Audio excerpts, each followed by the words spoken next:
नमस्ते, मेरा नाम काकोली रॉय है और मैं क्लिनिकल साइकोलॉजिस्ट हूँ। पिछले 40 वर्षों से मैं प्रैक्टिस कर रही हूँ। आज चलिए हम लोग बात करते हैं कि बच्चों के साथ ट्रस्ट कैसे डेवलप करें।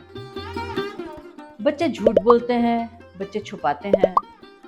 जो स्कूल में हो रहा है, बाहर हो रहा है, वो घर में आके नहीं बताना चाहते और बताते हैं तो उसमें बिल्कुल उसका मोड़ अलग कर देते हैं, वो उसका रूप अलग कर देते हैं और तब बताते हैं।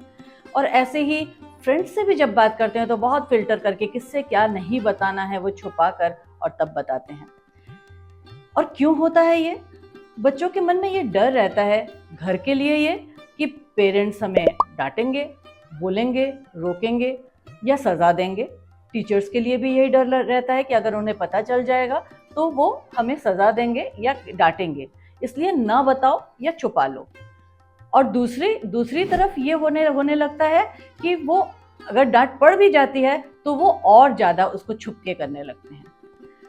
फॉर एग्जाम्पल मैं यहाँ बताना चाहूँगी, जैसे बच्चे बॉटल भूल के आ जाते हैं या खो देते हैं, उनका कोई सामान खो जाता है और घर में आकर डांट पड़ती है, तो वो दोबारा जब खोता है कोई सामान तो वो आकर ये नहीं बताते कि वो सामान उनसे खो गया, बल्कि वो ये बताते हैं कि किसी ने ले लिया और छीन लिया और वो लेके चला गया और मैंने बहुत कोशिश की फिर भी वो नहीं मिला।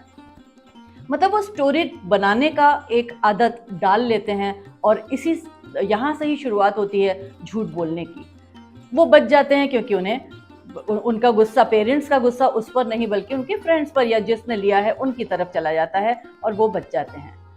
थोड़े और बड़े बड़े बच्चे पहली बार सिगरेट पीते हैं दोस्तों के साथ, अगर वो घर में पता चल जाता है या घर में बता देते हैं तो डांट पड़ती है, तो वो छुपा लेते हैं, इसको नहीं बोलते हैं ताकि उनकी इमेज ना खराब हो जाए, उनके बारे में लोग जज ना करें और उनको बुरा भला ना कहें। क्या करना चाहिए ऐसे में? बहुत ज़रूरी है, अगर हम पेरेंट्स हैं तो हम पहली चीज़ की 3 चीज़ें याद रखें। पहला कि उनको एक्टिव लिसन करें, उनको सुने। लिसनिंग बहुत ज़रूरी है। हम कभी कोई गलती सुनते ही उन पर बरसने लगते हैं या उनको रोकना टोकना क्या सही है ये बताने लगते हैं। ये नहीं करके उनकी सिचुएशन तो समझें, उन्होंने क्यों की, क्या हुआ, कैसे हुआ, ये पूरी कहानी जो सही कहानी है उसको सुने और बीच में बिल्कुल ना बोलें। यानी पूरी चीज़ अटेंटिव होकर हम सुने और उसको एक्सेप्ट करें। उसके बाद ज़रूर हम थोड़ा सा ये बोल सकते हैं कि हाँ, अगर उसने सिगरेट पी है या उसने झूठ बोला है तो हम ये बोल सकते हैं कि ये चीज़ शायद अगर ऐसे होता या ये शब्द बोला जाता या इसके बदले में ये किया जाता तो बेहतर होगा। और तब बच्चे सीखते हैं कि इसके बदले में ये भी होता है, लेकिन वो बोल सकते हैं, इसमें छुपाने की कोई बात ही नहीं है। दूसरी जो बहुत इम्पॉर्टेंट चीज़ है वो है कॉन्फिडेंशियलिटी। कॉन्फिडेंशियलिटी यानी हम बच्चे की कोई बात सुनते हैं और अगर माँ को उसने बोला है तो वो पापा तक पहुँच जाती है, दीदी तक पहुँच जाती है, चाचा चाची तक पहुँच जाती है, तो बच्चे बहुत अपने इमेज से डर जाते हैं कि हमें सब लोग क्या सोच रहे हैं हमारे बारे में।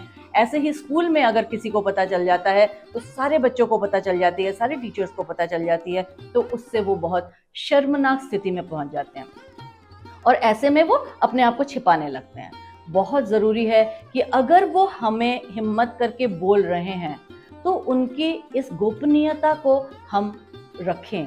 यही हमारी विश्वसनीयता है और इसी से हमारा ट्रस्ट बनता है।